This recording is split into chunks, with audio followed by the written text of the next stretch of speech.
You know, one of the things that are front and center right now in our world today, especially in the hearts of Christians, is the persecution of the church in a lot of the nations of the world right now. It's like the persecution is starting to increase upon the earth. I think that the enemy knows that his time is short, and he's starting to really hammer home on Christians throughout the world. And I think that it's important that we talk about things like persecution. And in the second letter in the book of Revelation, the one to the church at Smyrna, Jesus was preparing this church for persecution. And the question that I have for you today is, should we fear persecution? You know, it's a natural response to be afraid of something or someone coming against you because of your faith. That's a natural response. But you know, one of the things that Jesus says to the church at Smyrna is, don't be afraid. Do not fear. I'm going to read you the letter that Jesus has written to this church through John. And this is in Revelation chapter 2, beginning with verse 8. And it says, to the angel, which is the messenger, the pastor, the leader of the church in Smyrna, write, these things says the first and the last, Jesus talking about himself, who was dead and came to life. I know your works, your tribulation, and your poverty, but you are rich. And I know the blasphemy of those that say that they are Jews and they are not, but are of the synagogue of Satan. Verse 10 says, do not fear. Do not fear any of those things which you are about to suffer. Indeed, the devil is about to throw some of you into prison, that you may be tested, and you will have tribulation for 10 days, which is a symbolic amount of time. Be faithful unto death, and I will give you the crown of life.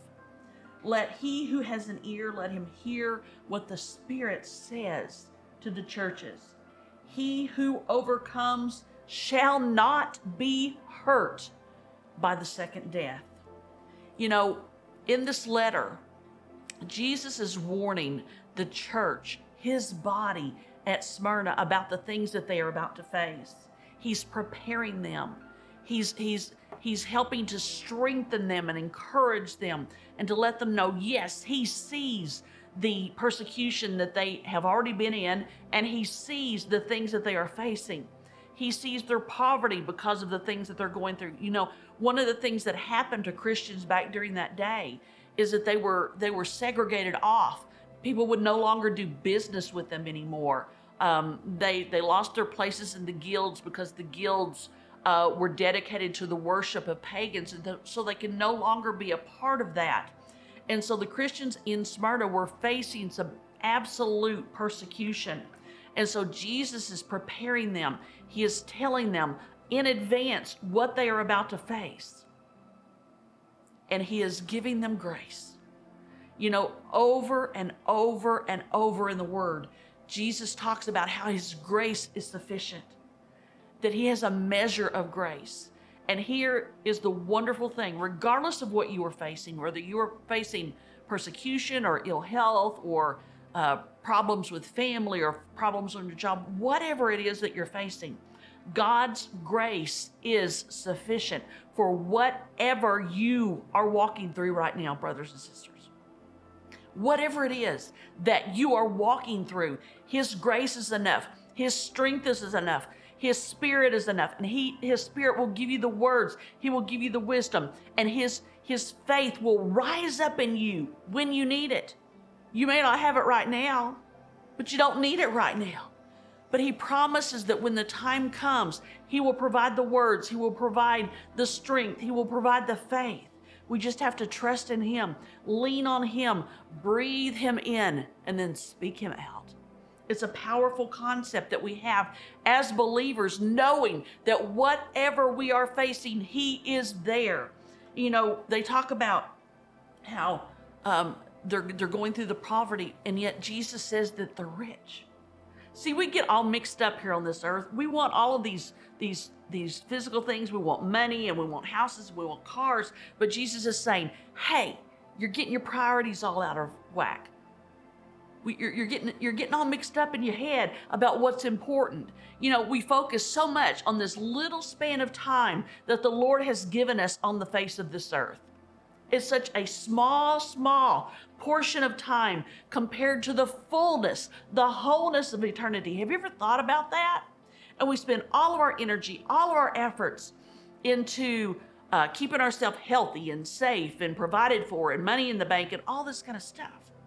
And Jesus says, lay up for yourself treasures in heaven. That's what's most important. That's what's going to last. That's what's going to make it through the fire. That's what's going to make it through the trials. And that's what Jesus is telling the church at Smyrna. You know, we need to keep an eternal perspective in everything that we do, every day that we walk. What is this in light of eternity? What is our life? What is the focus of our life compared to the fullness of eternity? Because one day we will stand before a holy God and we will answer for everything that we've done, everything that we've said. Will you hear, well done, good and faithful servant, regardless of what you're facing, regardless of what you're walking through, regardless of what comes before you or at you? Can you say that, brothers and sisters? I promise you that whatever you are facing, God's grace, His strength, His power is more than enough. He has everything you need. You are indeed rich when you depend on Him and His supply. Blessings today in whatever you are facing.